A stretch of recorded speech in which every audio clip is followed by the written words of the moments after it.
చాలా బాగుంది. ఎడారిలో తీసినటువంటి ఫైటింగ్ మాత్రం ఇంకా మళ్ళీ చూడక్కర్లేదు అన్నట్టుగా చూసి మళ్ళీ చూడాలనిపించేలా. డైలాగ్స్ గుర్తున్నాయా? అసలు ఒక డైలాగ్ వినడానికి అవకాశం లేకుండా జై బాలయ్య అనమే సరిపోయింది అక్కడ. అసలు ఇంకా వేరే సౌండ్ లో కూడా వినడానికి లేకుండా పోయింది. చాలా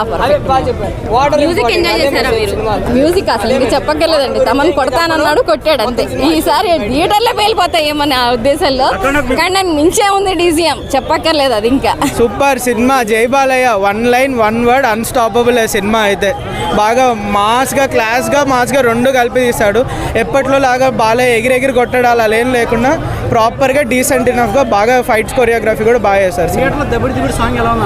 అంతే పాటలు 1-2 ఉన్నాయి కాబట్టి ఈ సాంగ్ ఆల్రెడీ హైప్ ఉంది కాబట్టి ప్రాపర్ ప్లేస్మెంట్తో మంచి టైం పాస్గా బాగా వచ్చింది సినిమా అయితే. First half cinema highlight. Bobby ఎక్కడికో నెక్స్ట్ లెవెల్ తీసుకెళ్ళాడు సినిమా అయితే. కానీ ఆయనది కొంచెం రోల్ తక్కువ, బట్ ఉన్నంత వరకు ఆయన బాగా చేశాడు. టిపికల్గా ఏదో విలన్ లాగా పడేయకుండా సినిమా బాగా చేశాడు. ఎలా ఉంది సూపర్ డూపర్ హిట్ అన్న. క్లాస్ అండ్ మాస్ అందరు ప్రేక్షకులు చూసే సినిమా ఇది. అందరు ప్రేక్షకులు ఆనందంగా చూడొచ్చు. ఎక్కడ కూడా నీకు నెగిటివ్ పాయింట్ లేదు. ఇంకా దబిడి పాట అదిరిపోయింది. బయట ప్రేక్షకులు ఏదో అలా చేశారు, కానీ బయట చాలా సినిమాలో చాలా బాగుంది అన్న. 3 పాటలు 4 పాటలోనే అందంగా తీశాడు. చెప్పులు కానీ అన్నీ బాగున్నాయి, ఫైట్స్ బాగున్నాయి, ఫ్యామిలీ సెంటిమెంట్ బాగుంది.